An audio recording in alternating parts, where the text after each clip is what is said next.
ፍቅር ያናወዘው። ስንሻውን የማውቀው የግቢ ተማሪው ሳለን ነበር። ሃናን የምትባል የግቢያችንን ቆንጆ ተማሪ አፍቅሯታል ብለው ስለሱ ሲያወሩ ሰማ ነበር። ደግሞ አፈቃቀሩ ቀለል ያለ አልነበረም። እዛው ያየነው ሰውነቱ ከምንም አልፎ ክር ይመስል ሰለለ። ሁላችንም ከንፈራችንን መጠጥንነት። አቤ ምላሶ አንድ ቀን የተንደረደረ መጣና አተ ስንሻው ግን ካንሰር ይዞት ነው እንዴ ብሎ ጠየቀኝ። አልስቅ ነገር ግፍ ይሆንብኛል። ዝም አልን ነገር ጥያቄው ያስፈግጋል። አዎ ሃናን የሚባል አዲስ የካንሰር ዝርያ ተገኘበት ብዬ መለስኩለት። ደግሞም እውነቴ ነበር። ስንሻው ኤርገንዶ ጫማና የነተበ ጃኬት ለብሶ እየተማረ የእንጀራ ጠርዝ መዳፏን የሚቀዳትን ቅምጥሏን ሃናን ማፍቀሩ ተገቢ አልነበረም። ሃናን ስታጠፋ እንኳን በቀላል ምክሮች ተገርፋ ያደገች የሀብታም ልጅ ነች። አባቷ ሃናንን ሲያስነጥሳት ካዩ ሁላ ለመታከሚያ ትሆንሽ ብለው በትንሹ 3 እና 4 ሺዎችን የሚሸጉጡላት ልጅ ነች።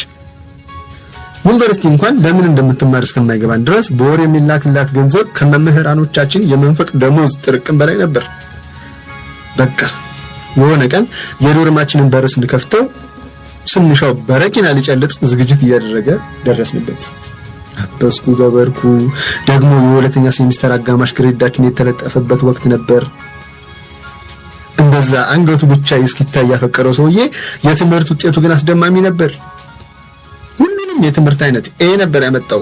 እንደውም 2 የትምህርት አይነቶችን ኤ ቻርጅ ሁላ ጨምሮባቸዋል። ታዲያ ልክ ውጤቱን አይተን እንዳበቃን ሃናን ወደኛ ቀረብ ብላ ያቀጭሙ የደርማችሁ ልጅ እንደማደንቀው ንገሩት አለችን። እንደውም ከቻለ ዛሬ ማታ እራት ብጋብዘው ሁሉ ደስ ይለኛል ብላ ቀጠለች። እንዴት እንደሮጥን እስካሁን ድረስ አይገባኝም። በወቅቱ ቦልት እንኳን አብሮን ቢወዳደር ከኛ ቀድሞ ዶርማችን ሊደርስ በፍጹም አይቻለው። ስንሽ በረኪናውን እንዳጠጣ ሃናን ጮኩኝ። ሃናን ምን አለኝ በዛ አንጀት በሚበላ ለስላሳ ድምፁ። ሰው ለካ ሲከሳ ድምፁም አብሮ ይሰልላል። ምስኪን ስንሻውዬ ሃናን ግሬድህን አይታ አደንቀዋለሁ፣ ዛሬ እንደውም እራት ልጋብዘው እፈልጋለሁ ብለሃለች አልኩት። ልክ እንደ ገብስ ጠላ ፉት ሊል ያቀረበውን በረኪና አስቀምጦ በደስታ ዘለለ። ሲዘል ነፋስ በመስኮት በኩል ይዞት እንዳይል እየሰጋውለት ስሳቀቅ ቆየሁ። ከቅጥነቱ የተነሳ አየሩ ላይ እንደ ፓራሹት ተንሳፈፈ ብል ይቀለኛል። ፊኛ ሆነ ብር አይነት ነገር። ይህን ተናግረንና እሱንም አረጋግተን ካበቃን በኋላ ሁላችንም ተኛን። ልክ ከምሽቱ 1 ሰዓት ገደማ አንድ ድምጽ ቀሰቀሰኝ። ሚኪ ሻምበል አንተ መቃብሩን ፈንቅሎ ከሞት እንደሚነሳ ነብይ በንቀራፈፍ የባነኑ እንዴት ነው አላፈረብኝም? ለእራቱ አልመጥንም? የሃናንን የራት ግብዣ አልመጥንም ወይ?